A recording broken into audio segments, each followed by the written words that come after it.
Assalamualaikum warahmatullahi wabarakatuh. Perkenalkan, nama saya Muhan Farih, NIM D4180065, kelas praktek TTL kelas C.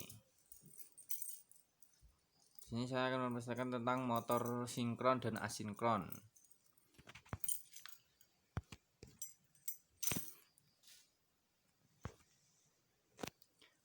Motor sinkron. Motor induksi atau asinkron merupakan motor listrik arus bolak-balik atau AC yang paling luas digunakan.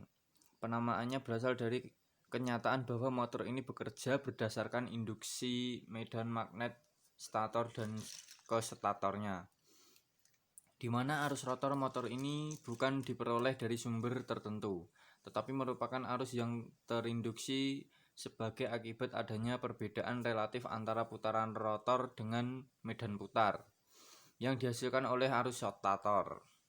Motor induksi sangat banyak digunakan di dalam kehidupan sehari-hari, di industri maupun di rumah tangga.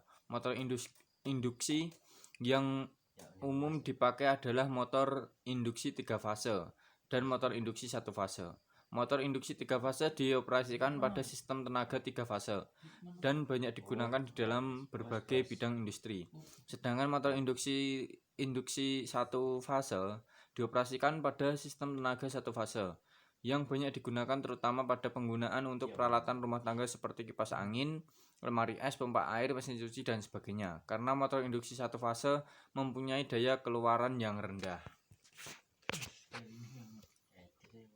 Yang selanjutnya, konstruksi motor asinkron.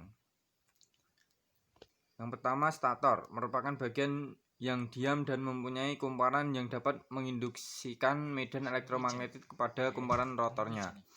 Konstruksi stator motor induksi pada dasarnya terdiri dari bagian-bagian berikut: A. Rangka stator, B. Inti stator dan besi lunak atau baja silikon, C. Alur merupakan tempat meletakkan belitan atau kumparan stator, D. Kumparan stator dari tembaga.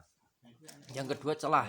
Di antara stator dan rotor terdapat celah udara yang merupakan ruangan antara stator dan rotor. Pada celah udara ini lewat flux induksi stator yang memotong kumparan rotor sehingga menyebabkan rotor berputar. Celah udara yang terdapat antara stator dan rotor diatur sedemikian rupa sehingga didapatkan hasil kerja motor yang optimum.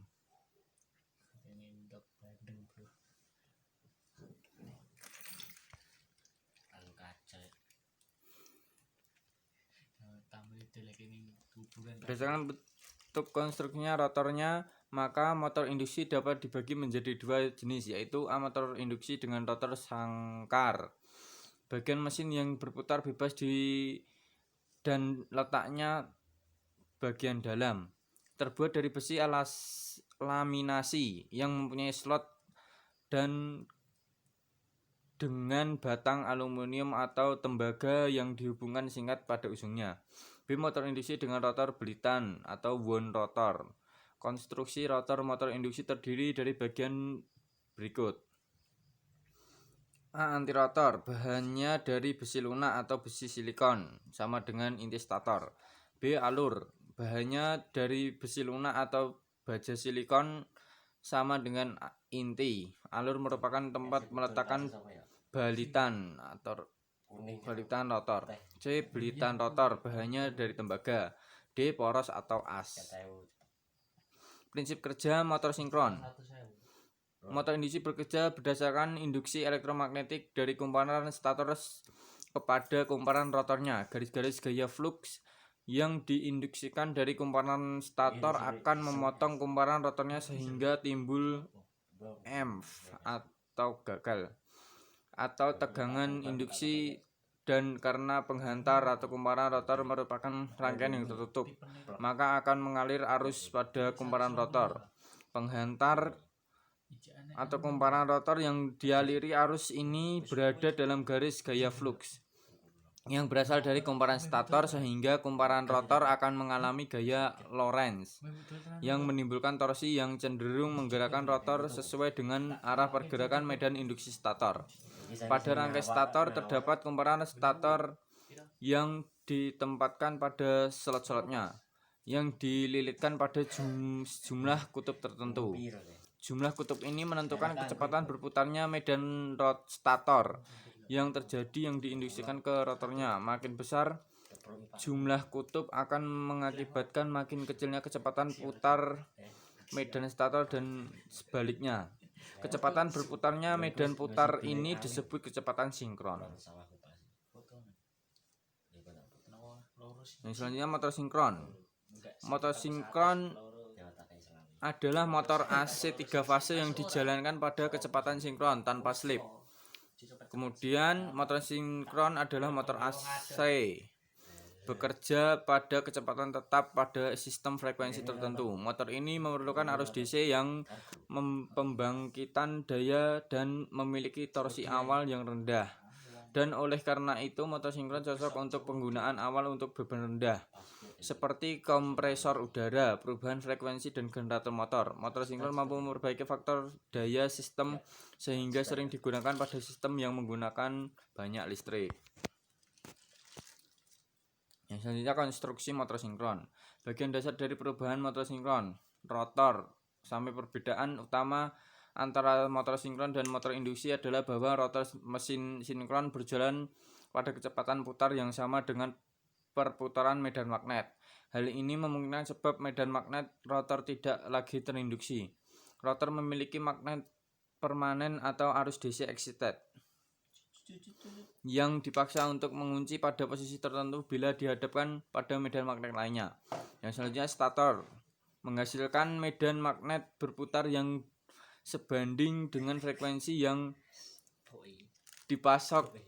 Motor ini berputar pada kecepatan sinkron yang diberikan oleh persamaan berikut.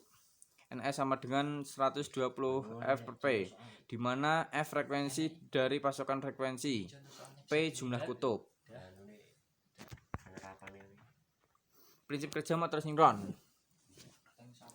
Amortiseur pada rotor menghasilkan torsi awal dan mempercepat torsi untuk mempercepat sinkronus motor. Ketika kecepatan motor mencapai sekitar 97% dari papan RPM, medan arus DC diterapkan ke rotor untuk menghasilkan torsi tarikan dan rotor akan menarik langkah dan mensinkronisasi dengan medan flux yang berputar di dalam stator. Motor akan dijalankan pada kecepatan sinkron yang menghasilkan torsi yang sinkron atau sinkronus torque. Setelah sinkronisasi, dorongan torsi tidak dapat ditingkatkan lagi atau motor akan menjadi di luar kendali. Kadang-kadang jika kelebihan beban saat motor akan slip dan sinkronisasi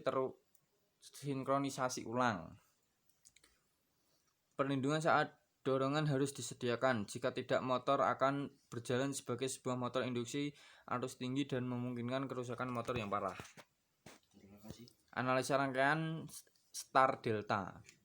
Setiap motor listrik umumnya akan dilengkapi dengan nameplate yang menunjukkan spesifikasi motor dan bagaimana seharusnya motor tersebut digunakan, baik secara elektrik yaitu penyambungan sumber listrik maupun secara mekanik seperti torsi yang dihasilkan dan jumlah putaran motor. Gambar di bawah ini adalah contoh nameplate motor listrik. Ya, ini gambarnya.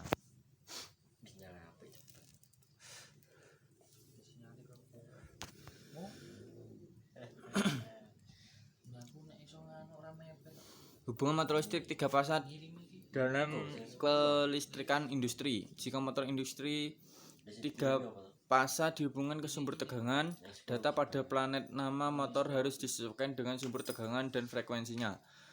Hubungan diimplementasikan melalui 6 terminal pada kotak terminal motor dan perbedaannya antara dua jenis rangkaian, hubungan bintang atau star dan hubungan segitiga atau delta. Contoh untuk hubungan terminal motor ada pada gambar di bawah ini. Yang sebelah kiri ini motor listrik hubungan star dan sebelah kanan motor listrik hubungan delta. Dari dua kelompok di atas, kita dapat menyimpulkan bahwa hubungan star memiliki nilai arus motor yang sama dengan arus pada line 3 fasa, sedangkan pada rangkaian delta memiliki arus motor akar 3 kali arus pada fasa. Pengendalian motor dengan star delta. Hubungan star dengan kebutuhan arus yang tinggi memberi hasil putaran motor listrik dengan kecepatan rendah, tapi memiliki torsi yang tinggi. Hal ini cocok digunakan untuk memulai putaran awal pada motor listrik. Sedangkan hubungan delta membutuhkan arus yang lebih besar sehingga kecepatan putaran motor listrik tinggi. Metode pengendalian motor listrik star delta mengkombinasikan dua hubungan tersebut secara berurutan. Lalu pengendalian motor listrik dengan star delta banyak digunakan untuk menjalankan motor induksi rotor sangkar yang mempunyai daya di atas 5 kW atau sekitar 7 HP. Untuk menjalankan motor dapat dipilih starter yang umum dipakai antara lain saklar rotary, star delta, atau dengan menggunakan rangkaian kontaktor magnet. Gambar di bawah ini adalah rangkaian daya pengendalian motor listrik 3 fasa dengan menggunakan rangkaian kontaktor. Ini contoh soal motor sinkron. Nah, ini adalah perhitungannya. Ini contoh soal motor asinkron. Dan ini perhitungannya. Aplikasi motor sinkron dan asinkron. Kompresor udara, servo motor, akuator robot. Alasan penggunaan motor sinkron dan ini konveyor, kipas angin, dan pompa air. Alasan penggunaan motor sinkron untuk alat tersebut karena motor ini memerlukan arus DC untuk pembangkitan daya dan memiliki torsi awal yang rendah. Alasan penggunaan motor asinkron atau induksi karena konstruksinya yang sangat kuat, harga lebih murah dan perawatan mudah serta mempunyai efisiensi yang tinggi. Ini adalah gambar rangkaian dari aplikasi motor sinkron. Yang pertama kompresor udara, yang tengah ini adalah servo motor, dan yang sebelah kanan ini akuator robot. Dan ini gambar rangkaian dari aplikasi motor asinkron atau motor induksi. Yang sebelah kiri konveyor, yang tengah kipas angin, dan yang kanan pompa air. Terima kasih. Sekian dari saya. Kurang lebihnya mohon maaf. Wassalamualaikum warahmatullahi wabarakatuh.